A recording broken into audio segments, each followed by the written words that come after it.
I recently purchased the iPhone 15 Pro Max. With that new purchase, Apple gives you a free trial to Apple Arcade for 30 days.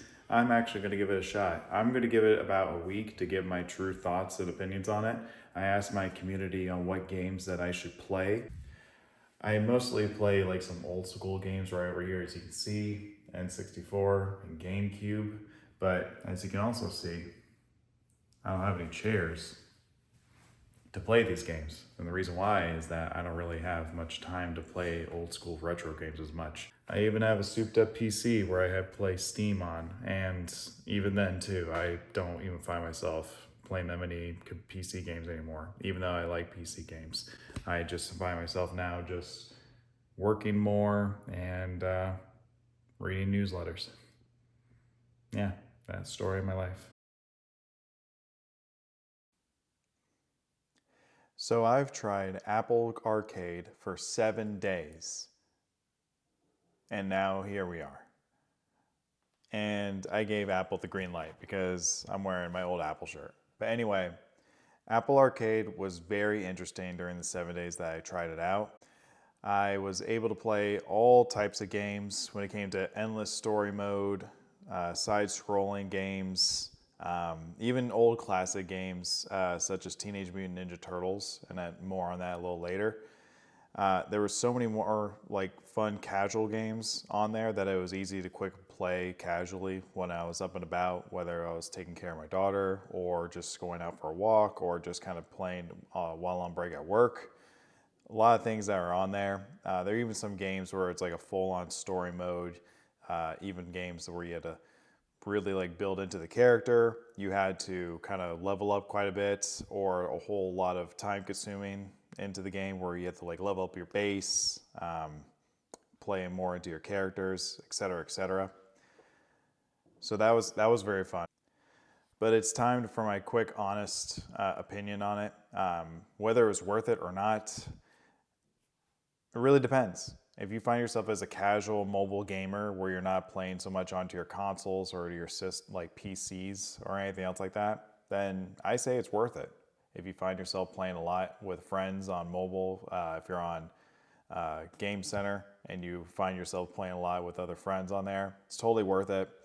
When it comes to the subscription, when it comes to Apple Arcade, you get high quality games right at your fingertips with undoubtedly like new adventures that are arising into them. So it's great to have that kind of game set or mindset into that. You don't have to worry about microtransactions, and a lot of the games on Apple Arcade, it's really captivating. They really put a lot of time into those games. The reason why is because you pay for that subscription, but developers are really investing in those games to have you keep playing in them. Whether you're looking at Sega, Half Brick Studios, so many games on there with different studios as well. One that I was even finding myself into, it's not really Apple Arcade, was Netflix. They really invested into some games on there. I was playing Teenage Mutant Ninja Turtles with the Netflix version, and it was really good. It reminded me of the old Super Nintendo on there. So I was like, wow, it's just like playing it, but now it's on my phone with like more bonus features. It was really cool. So I'm not really sleeping on Netflix at all. I'm really keeping awake and keep on playing with Netflix. It's definitely worth it with them. But the other games as well, totally worth it. Had a lot of fun with them as well. Some of my other favorite games that I played were Ridiculous Fishing, which is like an endless story mode of just you're casting your line down the water in all these different places on the map where you just have to find the biggest fish or just plenty of fish, and you shoot them when you bring them back up into the air, and you collect some money, you get some upgrades, allows you to go further down, a little bit more invincibility, so that way when you don't catch your first fish, you go all the way up. The whole point is you get your lure all the way down to the bottom to get the biggest fish, and you catch as many as you come up. So you try not to get the top, you try to get down and work your way up. Another game that was on there that I really like to play was Crossy Castle. That one was really cool when it came to just the endless story mode. Very simple, very easy. It was a Each stage was just kind of like progressing into the end. You collect some power-ups, and you also defeated a boss at every 10 levels or so. It was really fun. That one I really enjoyed too. And there's some other ones on there as well that I'm going to show through some other gameplay as well. One thing that I want to talk about too is the performance. My phone is the brand new one, as I mentioned earlier, the iPhone 15 Pro Max. The phone got a little bit hot when playing the games because they're very graphic intensive and very CPU intensive. So you're going to be cautious on when it comes to that.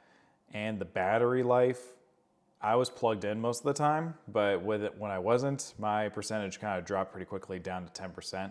Or not dropped down to 10%, but it dropped down by 10%. So it was very, yeah, it can eat a lot of juice. So you may want to consider that as a lot when you're playing these games.